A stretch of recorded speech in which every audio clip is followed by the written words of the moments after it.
अरे महादेवी, जो क्रांति करके समस्त संसार को बदलना चाहता है, उसे सबसे पहले स्वयं को बदलना पड़ता है। फूलों की सेज को छोड़कर एक क्रांतिकारी को पथरीली खुरदरी भूमि को अपनी शैया बनाना पड़ता है। राजभवन का सुखद जीवन भूलकर कांटों की राह पर चलना पड़ता है। क्रांति की पहली मांग है त्याग, और त्याग की पहली मांग है सहनशीलता।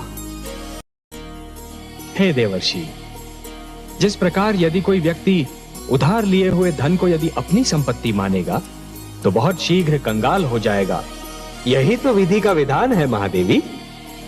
जो दूसरे को दुख देकर हंसता है, होनी उसे दुख देकर 100 बार रुलाती है। इसलिए दूसरों को दुख देने से पहले इतना अवश्य सोच लेना चाहिए कि यदि इसी दुख का वज्र अपने सिर पर गिरे तो क्या होगा। महादेवी, जिस प्रकार बिच्छू को यह ज्ञान नहीं होता कि उसका डंक केवल किसी और को नहीं स्वयं उसे भी चुभ सकता है, उसी प्रकार एक दुष्कर्मी को भी यह ज्ञान नहीं होता कि उसका दुष्कर्म स्वयं उसे भी हानि पहुंचा सकता है। महादेवी, मानव का जीवन शांत और सुखी बनाने के लिए ईश्वर ने उसके मार्ग में सहस्रों दीप जलाए हैं। उसके पास वेद, शास्त्र और अनेक अनेक धर्म ग्रंथ भेजे हैं, जिनमें जीवन के सिद्धांतों का वर्णन किया है, जीवन की सीमाओं की परिभाषा लिखी हुई है। महादेवी, जब कोई राजा या कोई सत्ताधारी वर्ग इस भ्रम में पड़ जाता है कि वो केवल एक राजा है, एक स्वामी है, और ये भूल जाता है कि वो प्रजा का सेवक है, प्रजा का रखवाला है, जब सत्ताधारी वर्ग सिद्धांतों को प्रतिबंध समझकर और सीमाओं को रोक समझकर उन्हें तोड़ने का प्रयास करता है, तो वो निरंकुश बनने लगता है, और तभी सारी उलझनें उत्पन्न होती हैं।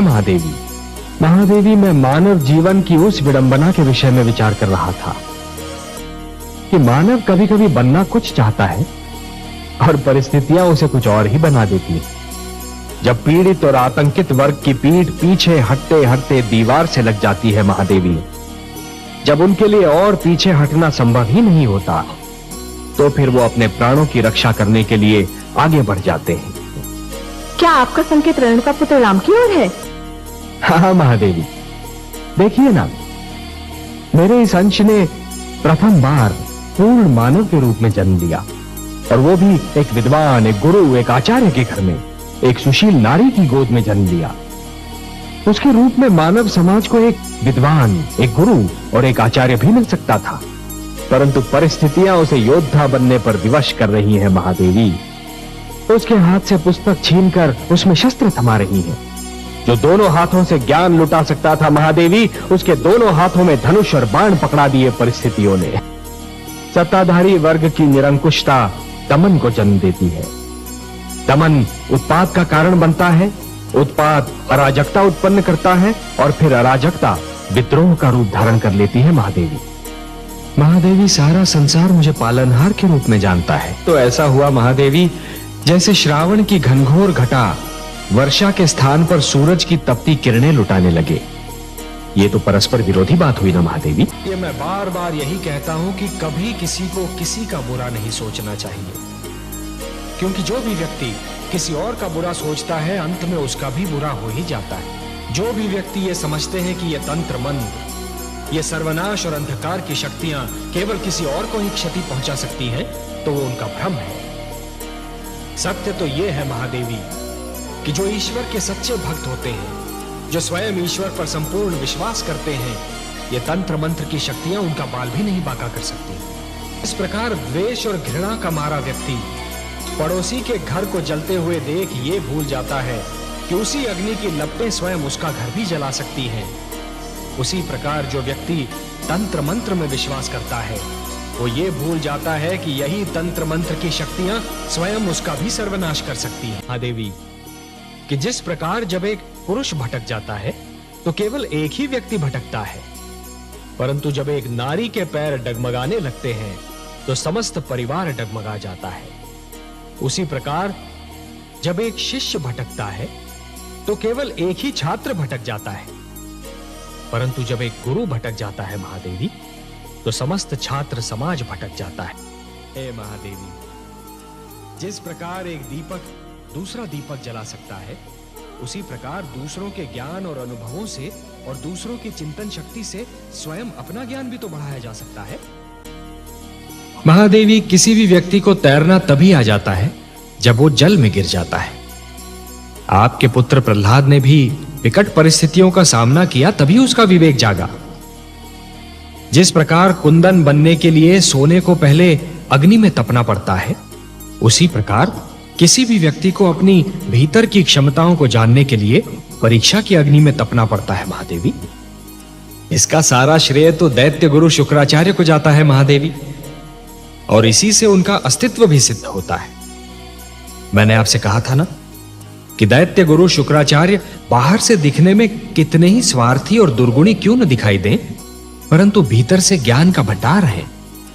नीति शास्त्र में आज भी उनके समक्ष कोई नहीं ठहर सकता। यह तो उन्हीं की शिक्षा का फल है महादेवी, जो आपका पुत्र प्रहलाद राजा का दायित्व निभा पाया।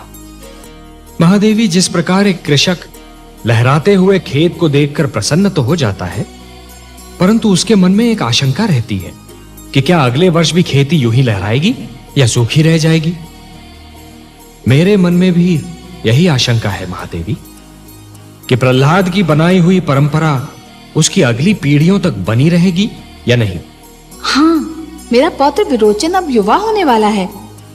देखते हैं वो अपने पिता से कौन से गुण प्राप्त करता है। प्रहलाद की एक परीक्षा यह भी होगी कि जिन आसुरी प्रवृत्तियों को उसने बदल दिया, क्या वो उन्हें दोबारा उभरने से रोक पाता है। और क्या किया दुष्ट विरोचन ने? उस अधम ने तो हमारी पूजा बंद करवा दी थी। आप तो देवता हैं, आपको तो यह ज्ञात होना चाहिए देवराजेंद्र कि पूजा किसी के प्रति स्नेह और श्रद्धा की ऐसी भावना है जो यदि मन में जन्म ले तो कोई उसे दबा नहीं सकता, परंतु यदि मन में जन्म ना ले तो कोई उसे उत्पन्न भी नहीं कर सकता। परंतु हे परमनाभ, हमारी पूजा तो न जाने कब से निरंतर होती चली आ रही है। यज्ञ में समिधा डालते हुए नाम लेने को आप पूजा कहते हैं देवराजेंद्र? चरणों में फूल चढ़ाने को आप पूजा कहते हैं देवराजेंद्र? हाथ जोड़कर शीश नवाने को आप पूजा मानते हैं? नहीं देवेंद्र, यह पूजा नहीं है। पूजा तो दिखावा ना करने का दूसरा नाम है। अच्छे विचार हैं पूजा, अच्छे कर्म है पूजा, दूसरों की सेवा और परोपकार का दूसरा नाम है पूजा। केवल अपने लिए नहीं, अपने चहु ओर बसे हुए संसार के लिए जीना, यह है पूजा। किसी और की पीड़ा में तड़प उठना है पूजा, कि आप पूजा, पूज्य और पुजारी के अर्थ को ही भुला बैठे। और इसीलिए है देवराजेंद्र, जिस प्रकार अपने मार्ग में चट्टान को खड़ा पाकर नदी की धारा अपनी दिशा को बदल लेती है, उसी प्रकार आपके इस अहंकार को देखकर मैं भी आपसे अपना मुख मोड़ रहा हूं। हाँ महादेवी, निस्संदेह यह निर्णय बहुत कठिन होगा, परंतु यह एक अवसर भी तो है पुत्र प्रहलाद के लिए यह जानने का कि पिता प्रहलाद और राजा प्रहलाद दो भिन्न भिन्न व्यक्तित्व हैं। जिस प्रकार योग्य तोल के लिए तुला के दोनों पलड़ों का संतुलित रहना आवश्यक होता है, उसी प्रकार प्रजा का न्याय करते समय राजा का भी संतुलित होना बहुत आवश्यक होता है महादेवी। सिंहासन पर बैठने के उपरांत एक राजा को यह जान लेना चाहिए महादेवी कि अपने परिवार और अपनी प्रजा के साथ उसका संबंध एक समान है। वो ना तो किसी का पिता है, ना किसी का पुत्र और ना ही किसी का भ्राता।